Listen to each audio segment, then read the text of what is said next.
कांदा उत्पादक शेतकऱ्यांची झालेली दैना, मनोज जरांगे पाटील यांची पुन्हा सुरू झालेली कोंडी आणि पुण्यात झालेल्या विषारी दारू दुर्घटनेवरून राज्यातील राजकीय वातावरण चांगलंच तापलं. शिवसेना उद्धव बाळासाहेब ठाकरे गटाचे नेते सचिन आहेर यांनी या तीनही मुद्द्यांवरून महायुती सरकारवर घणाघाती आरोप केले आहेत. कांद्याला हमी भाव न देणं ही सरकारची फसवणूक असून आगामी अधिवेशनात सरकारला रस्त्यावर आणि सभागृहात धारेवर धरू असा इशारा आहेर यांनी दिला आहे. इतकंच नाही तर पुण्यातल्या हडपसर भागातील विषारी दारू दुर्घटनेला पोलीस आणि प्रशासनाचा वरदहस्त असल्याचा खळबळजनक आरोपही त्यांनी केला. प्रश्न निर्माण करण्याचं काम या शासनाच्या कृतीतूनच झालेलं ना. आज जर परदेशामध्ये जर हे कांदा गेला असता तर मग इकडच्या जे बाजारामध्ये जे व्यापाऱ्यांना आज कोणी येत नाही शेतकऱ्यांचा कांदा घ्यायला, ती परिस्थिती राहिली नसती. मोठ्या प्रमाणावरती कांद्याची आवक वाढल्यानंतर भाव हे कडकडणारच आहेत. मग ह्याला तुम्ही जर हमी भाव देण्याची जर भूमिका घेतली असेल, का नाही खरेदी करत तुम्ही लोक? एवढंच नाही तर मी मागणी केली होती पणन मंत्र्यांना की हे कांदा तुम्ही जे इकडे सडणार आहे त्यावरती तुम्ही काय करणार आहात, तर त्यावेळी तुम्ही त्यांना आम्ही नुकसान भरपाई देऊ. तुम्ही नुकसान भरपाई तर लांबच राहिली, अनुदान तर लांबच राहिलं, पण तुम्ही या प्रश्नाच्या बाबतीत चर्चाही करायला तयार नाही. आंदोलन व्हायच्या 1-2 दिवस अगोदर तुम्ही हमी भावाच्या मध्ये वाढ करण्याची भूमिका घेतली. मग तुम्ही वाढ केली आहे ना, का नाही त्या भावाने पण तुम्ही खरेदी करता? शेतकऱ्यांचं स्पष्ट म्हणणं आहे, क्विंटलला 2400 रुपये मिळाले पाहिजे. 24 रुपये आपल्याला हे भाव दर तुम्ही दिली पाहिजे. आज ते दर न मिळाल्यामुळे लोकांमध्ये रोष निर्माण झालेला आहे. त्याची सुरुवात संभाजीनगरच्या शेतकऱ्यांनी केली, काल चांदवड नाशिकला झालं आणि मूळ तर हा तालुका आंबेगाव असेल, चाकण असेल किंवा खेड आळंदी असेल, हा मुळात तालुकाच हा कांद्यावरती निर्माण होत असताना याची व्याप्ती ही इतर जिल्ह्यांमध्ये आणि राज्यामध्ये वाढलेली आहे. तर तुम्ही ह्यांनाच जर सुरक्षित ठेवणार नसेल तर कशाला कोण पीक लावणार आहे पुढच्या वर्षी? परत दुसरा तो पीक बदली करेल. आणि म्हणून या सर्व मागणीच्या बाबतीत आज दिशा ठरवण्यासाठीच आम्ही सर्वजण लोकप्रतिनिधी आणि संघटना एकत्रितरित्याने घेऊन दिशा ठरवण्याचं काम आम्ही करणार आहोत. आणि हा प्रश्न निवळ फक्त एक दिवसाचा आंदोलनापुरता नाही, सभागृहामध्ये तर मांडू वेळप्रसंगी रस्त्यावर उतरून पण देखील विरोध केल्याशिवाय राहणार. शेतकऱ्यांचा प्रश्न मांडण्यासाठी ही बैठक घेतली, मात्र या बैठकीमध्ये हेवेदावे काढत वाद निर्माण झाला. हा वाद जर निर्माण झाला तर शेतकऱ्याचे प्रश्न खरंच मांडले जातील? ते काय असते, अनेक वेळा चर्चेच्या माध्यमातून किंवा काही गोष्टी होत असतात, पण मला असं वाटते शेवट चांगलं झालं ना. तुमच्याबरोबर आता आम्ही सर्वजण एकजुटीने आहोत, एक मुखाने आहेत, एक आवाजाने चाललेले आहोत.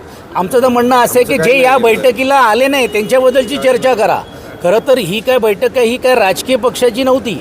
ही बैठक ही संघटना आणि सर्व शेतकऱ्यांनी होती. मला तर आनंद झाला असता आजीमाजींनी पण यायला पाहिजे होतं. जे सरकारमध्ये त्यांनी येऊन सांगायला पाहिजे होतं सरकारची ही भूमिका आहे, आम्ही सरकारशी हे बोलू. मला असं वाटते त्यांच्याकडे पण लक्ष देण्याचं काम केलं पाहिजे. फक्त घरी बसून शेतकऱ्यांचे प्रश्न सुटत नाही, रस्त्यावर उतरूनच सरकारला जागा करावा लागेल.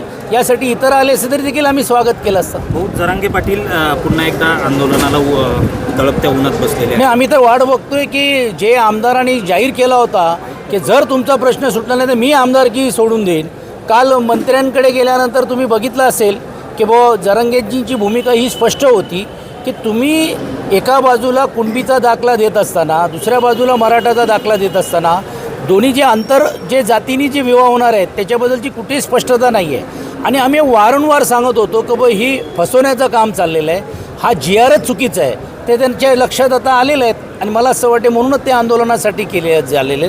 त्यांची आंदोलनाची दिशा पुढच्या काळामध्ये कुठच्या दिशेने जाते हे बघून पक्ष म्हणून घेऊन आम्ही आमची भूमिका ठेवू. एक बाजूनी मनधरणी केली जाते त्यांची, ही मनधरणी यशस्वी होईल असं वाटतं? नाही, मनधरणी नाही, त्यांना परत बगळ देण्याचं काम होतं आहे. आणि आता तरी जरांगेंनी फसू नये, ही शासनाने छत्रपती शिवाजी महाराजांची शपथ घेऊन काही लोकांनी आश्वासन दिलं होतं. आज ते त्या विषयावर बोलत नाही. त्यांचे कोण प्रतिनिधी पण जाऊन त्यांना भेटायला तयार होत नाही आहे. आज भारतीय जनता पार्टीकडनं शिष्टमंडळ जाताना तुम्हाला पाहायला मिळत आहेत. असो, चांगलं आहे, याच्यातून मार्ग निघालाच पाहिजे. पण मुळातच GR हे तुम्ही देऊ शकत नाही हे आम्ही त्यावेळी बोलत होतो. आणि दिलं आहे तर तुम्ही कुठच्या आधारावर दिलेले हे सभागृहाला सांगा. त्यावेळी तर लोकांनी सत्कार करून घेतले, घोषणा करून घेतल्या, मोठमोठे जाहिराती केल्या. पण आज दुर्दैवाने जरांगेंवरती ही वेळ येते म्हणून त्यांनी परत फसू नये. त्यांचा जो निर्णय किंवा घ्यायचा तो त्यांचा अधिकार आहे. मात्र मराठा समाजाला न्याय मिळाली पाहिजे, जो वंचित असलेल्या समाजाला न्याय मिळाला पाहिजे, ही भूमिका आमची आहे. पुण्यामध्ये आता मी आज खरं तर बाबाजी काळेंना 7वा तण भेट देण्यासाठी आलो होतो.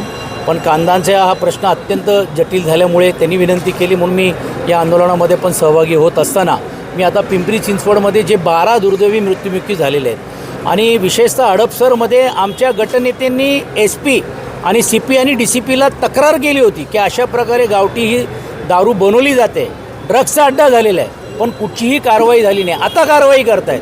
ह्याला पूर्ण रीतीने शासनाचा नेक्सेस असल्याशिवाय हे दारूच्या भट्ट्या चालत नाही, हे तुम्हालाही माहीत आहे.